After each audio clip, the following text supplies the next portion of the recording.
오늘 우리가 함께 나누려고 하는 응답받는 기도의 비결 62번째 이야기는 사도행전 10장 1절에서 8절에 기록되어져 있는 이 고넬료라는 사람을 통해서 경건한 성도가 되기 위해서 힘쓰십시오. 이런 함께 이야기를 나눠보려고 합니다.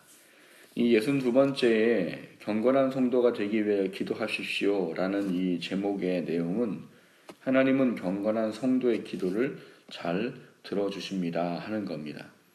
하나님이 많은 사람들의 기도를 듣고 기도에 응답을 하시는데 어떤 사람이 기도 응답을 잘하느냐? 경건한 사람의 성도의 기도를 잘 듣고 응답을 해주신다 하는 문제인 거예요. 오늘 우리가 이 고넬료라는 사람을 통해서 왜 경건한 사람의 기도를 잘 들어주실까? 그 이야기를 함께 나눠보고 우리가 경건한 사람으로 살아간다는 게 무엇인가?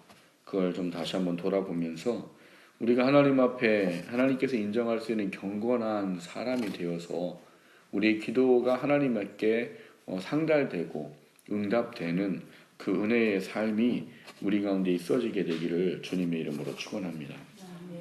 첫 번째 함께 나누려고 하는 것은 하나님께서는 경건한 사람의 기도에 집중하십니다 하는 겁니다.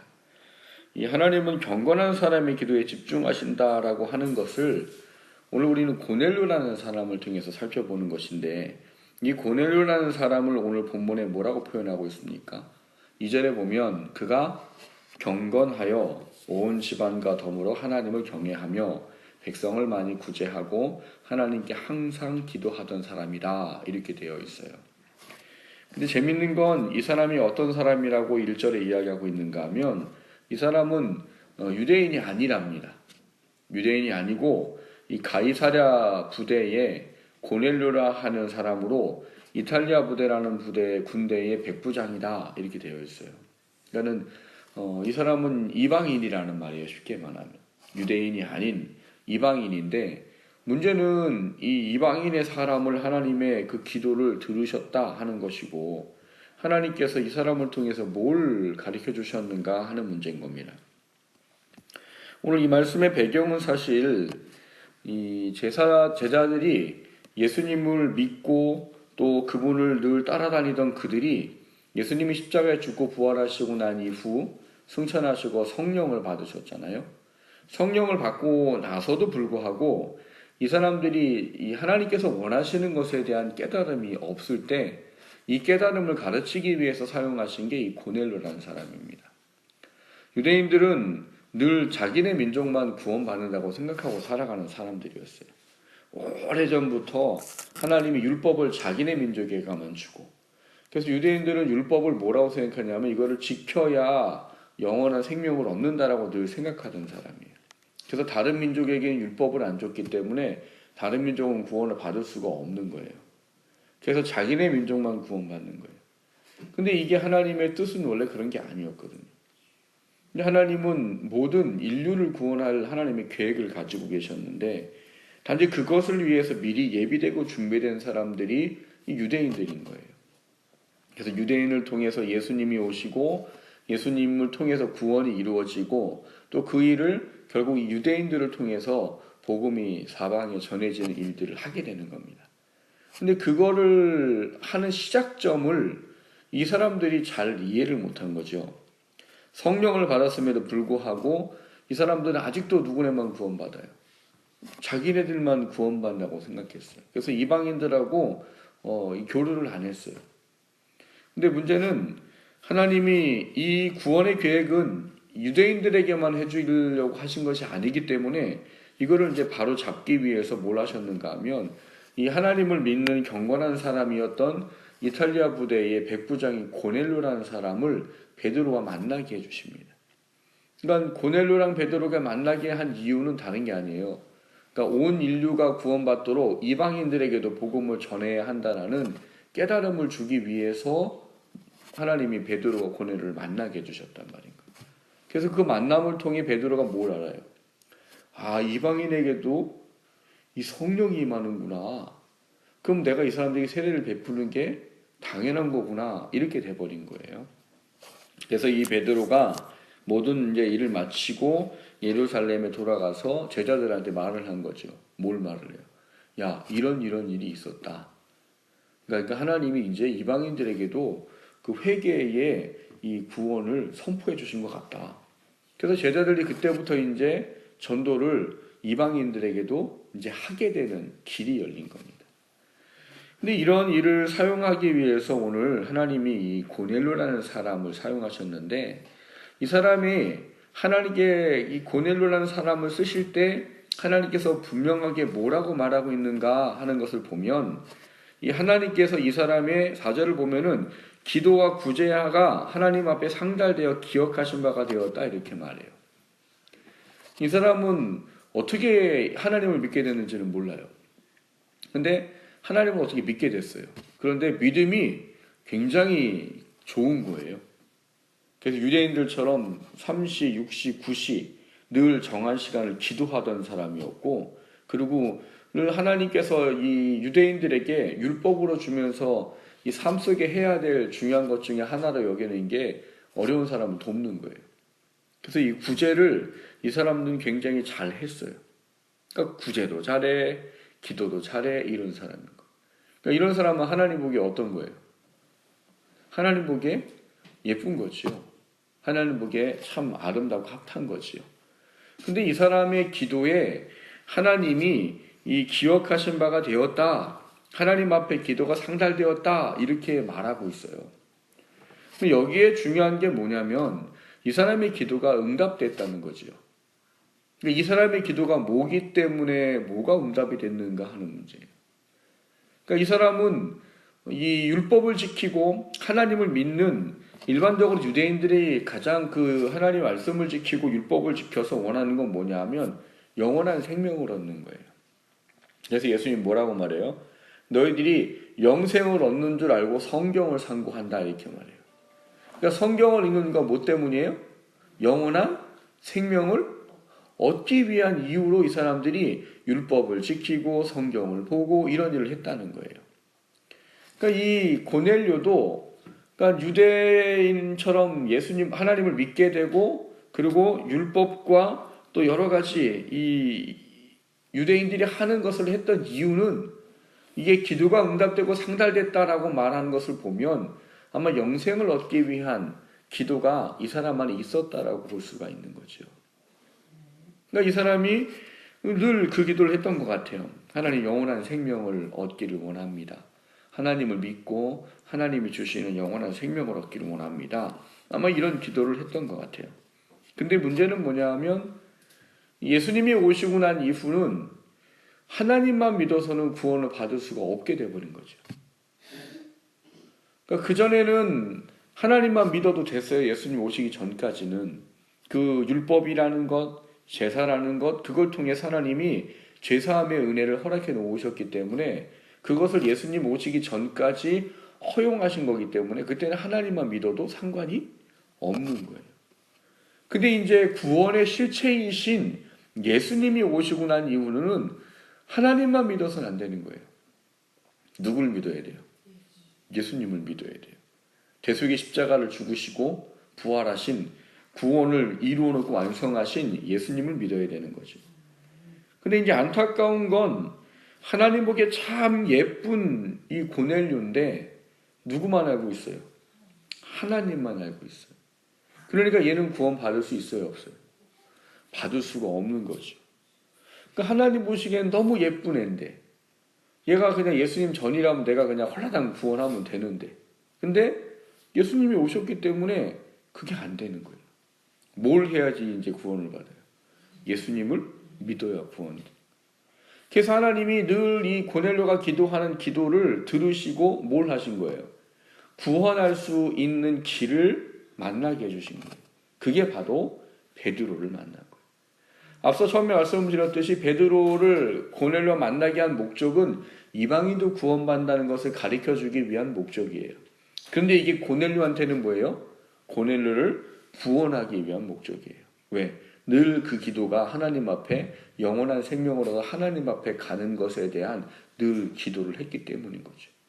그래서 오늘 여기 4절에 말하는 게 그런 거예요. 내 기도와 구제가 하나님 앞에 상달되어 기억하신 바 되었다. 그러니까 이 고넬료가 하나님 앞에 이 구원에 대한 문제를 놓고 기도한 그 기도에 하나님이 이 예쁜 고넬료를 그냥 이 상태로 놔두면 안 되니까 이 베드로라는 사람을 만나고 가서 이 베드로를 통해서 복음을 전해 듣고 예수를 구주를 믿고 고백하고 영원한 생명을 얻도록 하는 일을 하신 거예요. 그래서 베드로가 와서 사실 둘 다 왜 하나님이 이 두 자기네들을 만나게 하는지 몰랐어요. 베드로도 왜 가라고 하시는지 모르고 왔고요.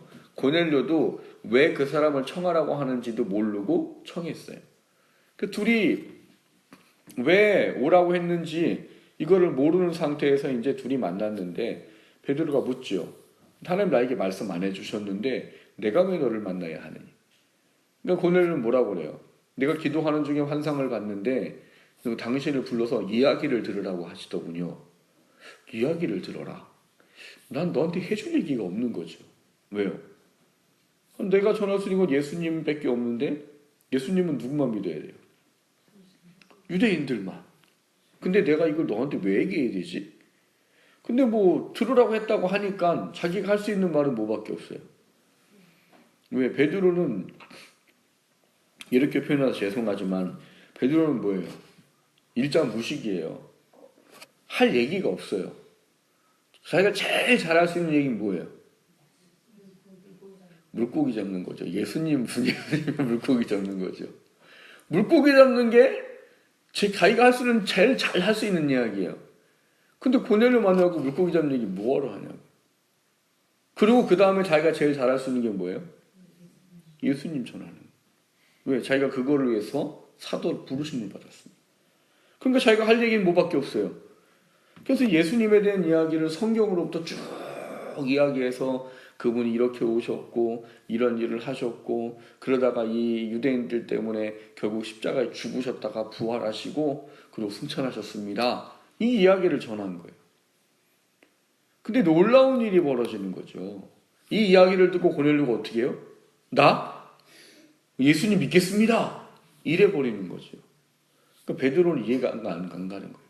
왜 얘가 예수를 믿어야 되는 건지, 도대체 하나님 왜 보내셨는지 아직까지도 잘 몰라요. 그런데 그렇게 이야기라고 하는 모든 과정들 속에 기도하는데 성령이 임하신 거예요. 오순절 마가다락방에 자기네에게 임했던 것처럼 성령이 그 가운데 베들로 가정에 임해버리신 거예요. 그거를 보고 베드로가 한 얘기가 뭐냐면 성령이 임했는데 내가 왜 세례를 안 주리? 그냥 세례는 누가 받는 거예요? 예수님을 구주로 고백하고 영접한 사람만 받는 거예요. 그 성령이 임했으니까 세례를 주는 건 베드로한테는 이제 당연한 게 돼버렸어요. 그러면서 깨달은 게 뭐예요? 아, 이방인에게도 회개의 복음이 전파됐구나 라는 걸 알게 된 거고, 고넬료는요. 그냥 그렇게 갔으면 구분받지 못할 고넬료를 하나님이 그를 구원하시기 위해 베드로를 보내셔서 이야기를 듣고, 여러분도 아시잖아요. 이야기를 듣는다고 다 받아들여요? 이야기 듣는다고 다 받아들이지 않아요. 여러분 전도한다고 전도한 얘기 듣고 어머 내가 죄인이군요.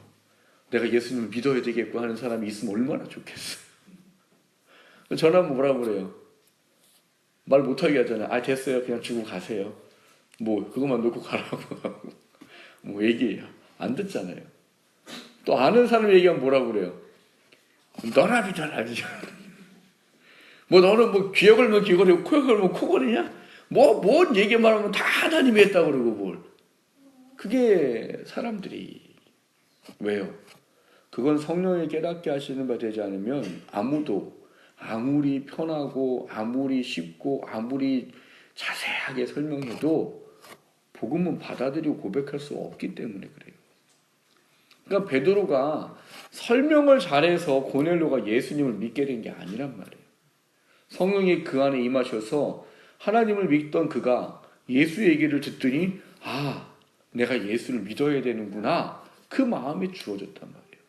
그래서 기도받는 성령이 임하신 거고, 그래서 이 세례를 받고 온 가족이 구원을 얻게 됐다는 거예요. 오늘 이야기를 잘 정리해보면 그런 겁니다. 왜 하나님이 이 고넬료를 구원하도록 하셨느냐? 그는 본문에 보면 그가 경건했기 때문이다라고 말하는 거예요. 그러니까 이거를 오늘 주제에 맞춰서 이야기하면 그런 거지요. 이 경건하여서 하나님 앞에 기도한 고넬료의 기도에 하나님이 응답하셨습니다 하는 거예요. 그의 기도가 뭐였어요? 하나님, 영원한 생명을 얻고 하나님 앞에 갈 수 있게 해주세요가 이 사람의 기도였을 거예요. 그건 제 추측이 아니라 추론을 하면 알아요. 추론을 하면.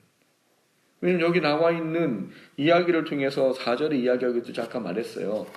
기도와 구제가 하나님께 상달되어 기억하신 바 됐다. 그리고 누굴 보내셨다고 그랬어요? 베드로. 그 베드로를 불러서 뭐 하라고 그랬어요? 들으라고. 뭘 들으라고 했다고? 복음이에요. 예수님에 대한 이야기. 그러니까 이거를 추론해서 결론적으로 내릴 수 있는 이야기는 고넬료는 아마 하나님 앞에서 영원한 생명을 얻는 하나님의 나라에 가는 것에 대한 기도를 늘 하고 있었다라고 해도 틀리지 않다라는 거예요. 결국은 이 사람이 구원받을 수 있었던 건 뭐냐? 하나님이 보기에 경건한 사람이었고 그 경건한 사람의 기도에 하나님이 응답하셨다는 이야기인 거예요.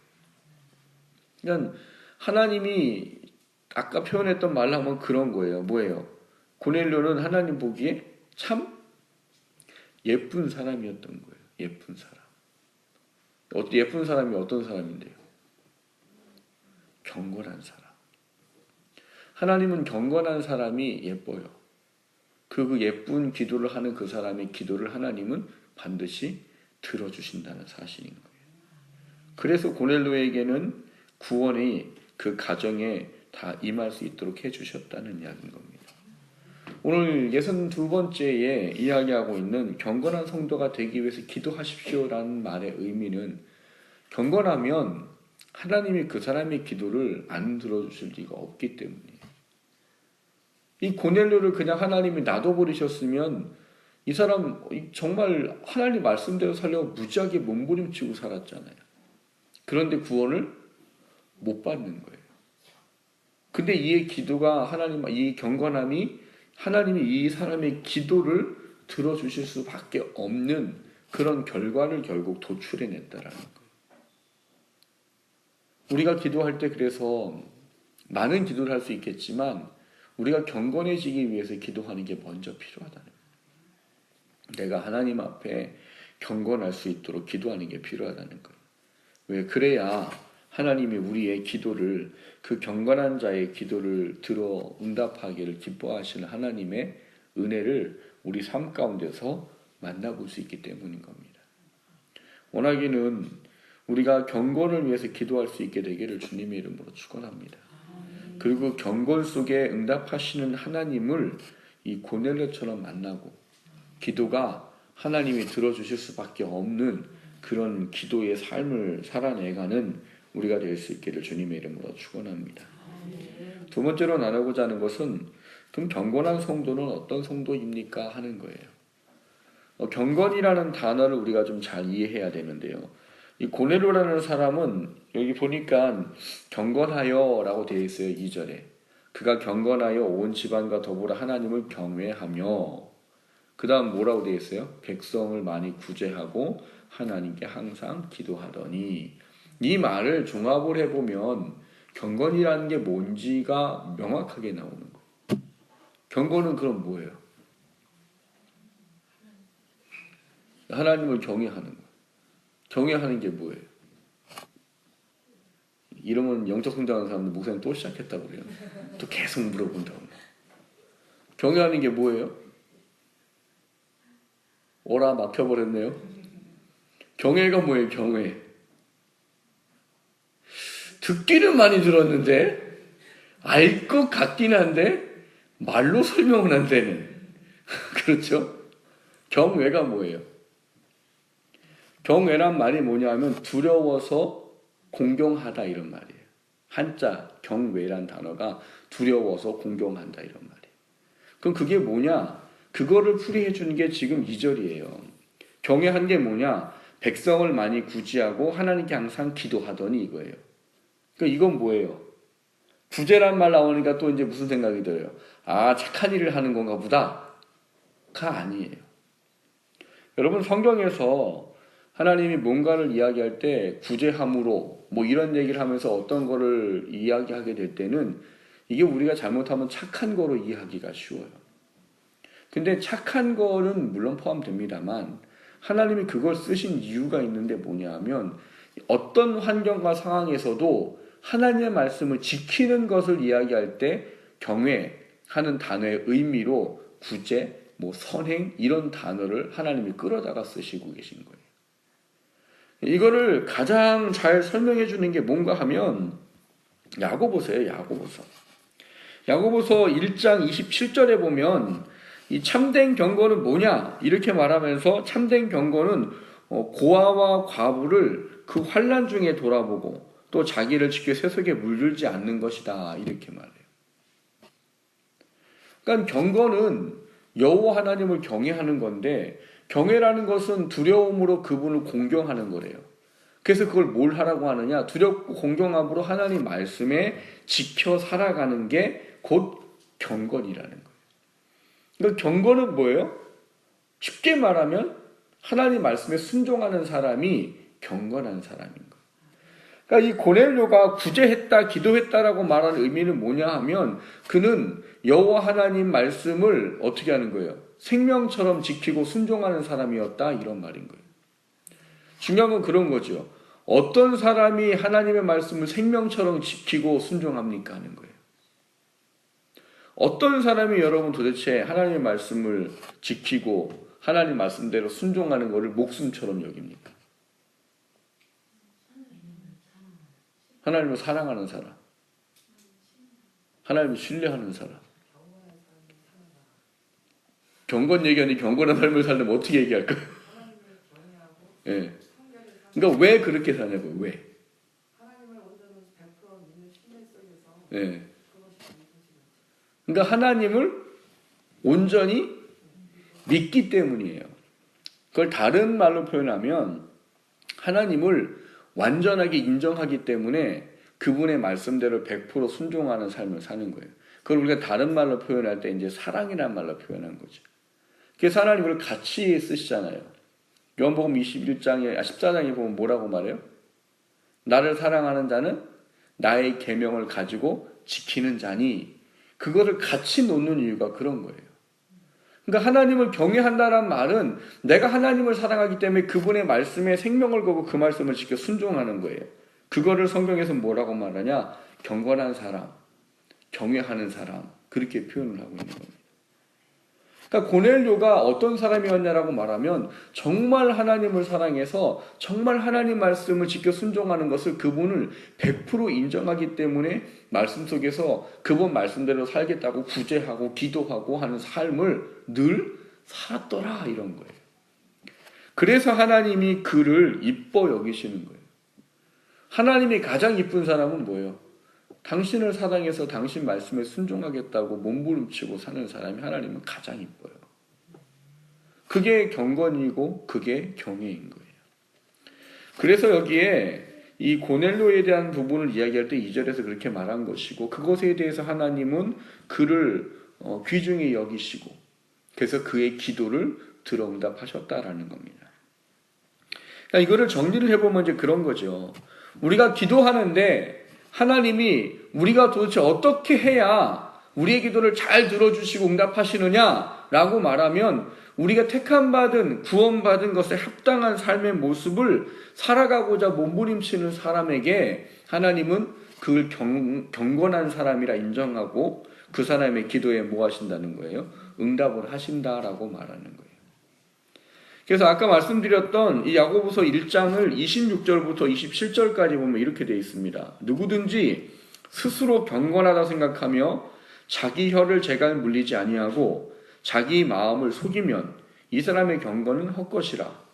하나님 아버지 앞에서 정결하고 더러움이 없는 경건은 곧 고아와 과부를 그 환난 중에 돌아보고 또 자기를 지켜 세속에 물들지 아니하는 그것이니라 이렇게 말해요. 그러니까 사람들이 경건하다라고 말은 하는데 실상은 그 하나님에 대한 온전한 믿음과 하나님이 원하시는 것에 대한 순종을 하지 않으면서 스스로 나는 경건한 사람입니다라고 이야기한다는 거예요. 누구처럼? 바리새인처럼. 바리새인들은 경건의 모양은 엄청나요. 근데 그 안에 누가 없어요?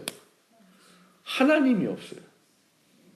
하나님 믿는다고 말하면서 하나님이 없어요. 그래서 기도할 때도 기도는 하나님한테 하는 건데 누구를 바라보고 해요? 사람에게 칭찬받으려고. 구제도 왜 해요? 사람에게 칭찬받으려고. 기도랑 구제는 여기서도 설명하고 있듯이 하나님을 사랑하는 신앙생활하는 것의 가장 기본이다라고 그 시대에 이해하는 거예요. 근데 하나님과 관계를 맺는 가장 중요한 거를 뭘 위해 써요? 자기 인정받기 위해서 쓰는 거예요. 그 마음속에 하나님이 있어요, 없어요? 없어요. 하는 모든 이유는 내가 사람에게 인정받기 원하는 거예요. 기도도 열심히 하는 것도 하나님께 아니고 사람에게 인정받으려고. 구제를 하고 하나님 말씀에 순종하는 것도 순종은 하나님을 믿고 인정하기 때문에 하는 건데 그거를 뭘 하기 위해서 하는 거예요? 사람에게 인정받으려고. 그러니까 그 마음에는 하나님이 없어요. 그러니까 여기 야고보서 1장 26절의 이야기가 그거예요. 그래서 너희들이 말로 경건하다 하고 잘못되어진 경건의 삶의 모습으로부터 벗어나야 된다는 거예요. 그래서 스스로 하나님 앞에 온전한 경건이 무엇인지를 알아라. 그 경건이 뭐라는 거예요? 고아와 과부를 그 환난 중에 돌아보고 또 자기를 지켜 세속에 물들지 않게 하는 것이다라고 말하는 거예요. 그러니까 고아랑 과부를 환난 중에 돌아본다. 이 무슨 얘기겠어요? 고아랑 과부를 환난 중에 돌아본대요. 여러분, 환난은 먹고 살기 좋은 때예요, 힘든 때예요? 힘든 때. 근데 고아와 과부를 돌아보는 것은 율법이에요, 계명이에요. 그런데 그런 말 있잖아요. 내 코가 석자인데. 그러니까 환난 중에 있는데 나도 힘들어 죽겠구만. 하나님 뭐 하래요? 고아랑 과부를 돌보래요. 그걸 어떤 사람이 하겠어요? 하나님 말씀이 내 어떤 것보다 우선인 사람만 할 수 있는 거예요. 그래서 그 환난 중에 고아랑 과부를 돌아보는 사람이라면 그 사람은 정말 경건한 사람이에요. 왜?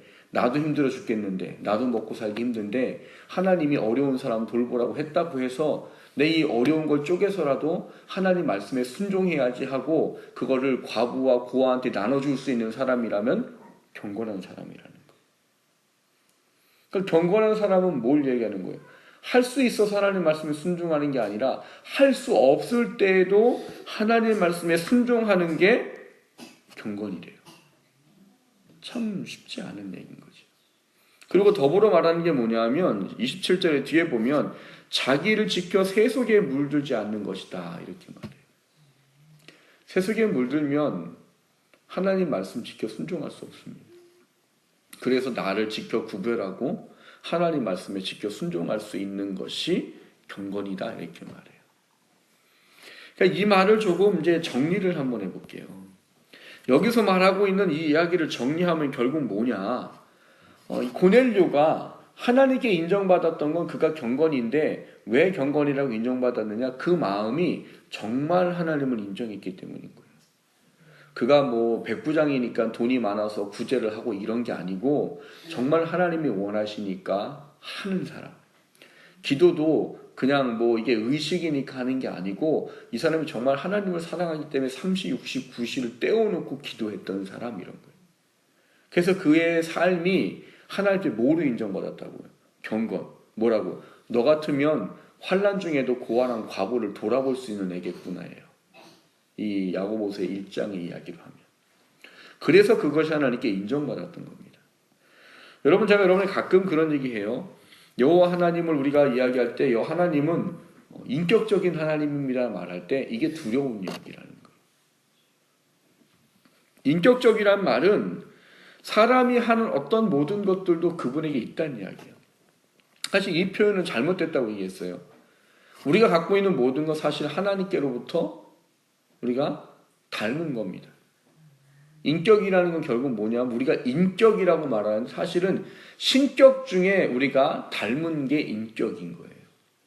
그러니까 이걸 우리가 이제 거꾸로 쓰는 거죠. 뭐냐면 우리가 하나님께 닮아 가지고 있는 것은 그분도 갖고 계시다는 이야기인 거예요. 그걸 하나님이 인격적이라고 표현하는 거예요. 사실은 이게 맞는 건 아니에요. 신격을 우리가 닮아서 인격으로 갖고 있는 거예요. 그것도 하나님이 가지고 계시기 때문에 우리가 인격이라는 말로 표현하는 것이에요. 그러니까 원래는 하나님이 원래 갖고 계신 거예요. 근데 하나님이 인격이다라고 말할 때 무서운 게 뭐라고 그랬어요? 우리가 하듯이 하나님도 그렇게 하신다는 이야기인 거예요. 뭐를요? 우리고 어떤 사람의 이야기를 잘 들어주기 쉬워요? 내 말 잘 듣고 잘 이렇게 말에 순종하고 마음에 들은 사람을 이야기를 잘 들어주겠습니까? 말 징글징글하게 안 듣고 속색이고 이런 사람의 이야기를 잘 들어주겠어요? 또 여러분 또 믿음이 좋고 다 마음이 착하셔가지고 또 뭐 이래도 잘 들어주고 저래도 잘 들어. 저는 성격이 더러워서 그게 안 된단 말이에요. 네, 여러분 하나님도 그렇다고요. 여러분 하나님 제가 그러잖아요. 구원은 전적인 하나님의 은혜예요. 우리가 구원에 관계인데 할 수 있는 게 정말 요만큼도 없어요. 그런데 구원받고 난 이후의 은혜는 전적으로 우리의 삶과 100% 연관되어 있어요. 그러니까 하나님에게 합해야 하나님한테 기뻐하는 존재가 돼야 하나님이 예뻐야 그런 사람의 기도를 더 잘 들어주실 수밖에 없는 거를 우리가 하나님의 인격적입니다라고 말하는 거라는 이야기예요. 그러니까 여기 말하는 경건한 사람의 기도를 잘 들어주시니까 우리가 경건하기 위해서 기도하십시오라는 말은 결국 그런 거예요. 무슨 얘기예요? 내가 하나님 말씀에 힘들고 어려워도 순종할 수 있는 사람들이 순종할 수 있는 사람이 되도록 기도해야 된다는 이야기. 그래서 내가 그 상황에 그 경지까지 이른다면 그 경지에 이른 사람의 기도를 하나님은 기쁘고 즐거운 마음으로 들어주신다는 거예요. 이건 왜 들어줄 수밖에 없을까요? 제가 그랬잖아요. 기도해도 안 들어주는 건 왜 안 들어준다고요? 주면 안 되니까. 근데 하나님이 주면 안 되니까 제일 중요한 첫 번째는 뭐예요? 우리의 영이 망가지는 거. 줘서 이 사람이 하나님을 더 믿고 살아가면 얼마든지 주셔요. 줬는데 얘가 딴짓할 것 같으면 안 주셔요. 우리를 사랑하기 때문에. 근데 경건한 자의 자리에 있어요? 이걸 야고보서 1장의 말로 말하면 뭐예요? 힘들고 어려운데도 하나님 말씀을 지키겠다고 하는 믿음을 가진 사람이라면 그 사람한테 뭘 줘도 상관이 없어요. 왜? 경건한 사람이기 때문에. 그래서 요한 3서에 나와 있는 것처럼 영혼이 잘 되면 범사가 잘 되기를 이 기도했던 사도 요한의 이야기처럼 하나님은 영혼이 잘 된 사람이라면 범사를 잘 되게 하시는 것에 조금도 주저함이 없단 말이에요. 그래서 경건한 자의 기도를 하나님은 어떻게 하신다고요? 잘 들어줄 수밖에 없다는 거예요. 결론적으로 말하면 무슨 이야기입니까? 우리가 하나님 보시기에 합당한 삶의 모습을 살고 그런 삶에 우리가 있다면 우리의 기도는 하나님은 반드시 들어주십니다. 그러니까 그거를 위해서 뭐 하래요? 그걸 위해서 기도하라잖아요. 경건한 성도가 되기 위하여 기도하십시오가 뭐래요? 기도 응답을 받는 비결이래요. 그러니까 우리를 변화시키는 기도가 기도 응답 받는 어떻게 보면 시작인 거예요. 내가 하나님 앞에 기도 응답 받기 원하면 내가 하나님의 뜻에 합한 상태에 이룰 수 있도록 나를 위해서 기도하는 게 먼저 필요한 것 같다는 거지. 그러니까 내가 하나님 말씀하시고 인정할 만한 경건에 이르러 있다면 고넬료 같은 일도 하신단 말이에요. 여러분 하나님이 베드로 만나게 안 했으면 고넬료는 그렇게 하나님 믿는다고 하다가 지옥 가는 거예요. 이 얼마나 무서운 얘기예요. 근데 그가 하나님의 뜻에 너무 예쁘고 합하니까 결국 그의 기도를 들어주신 거잖아요. 환상 중에 베드로가 누군지 고넬료가 알게 뭐예요.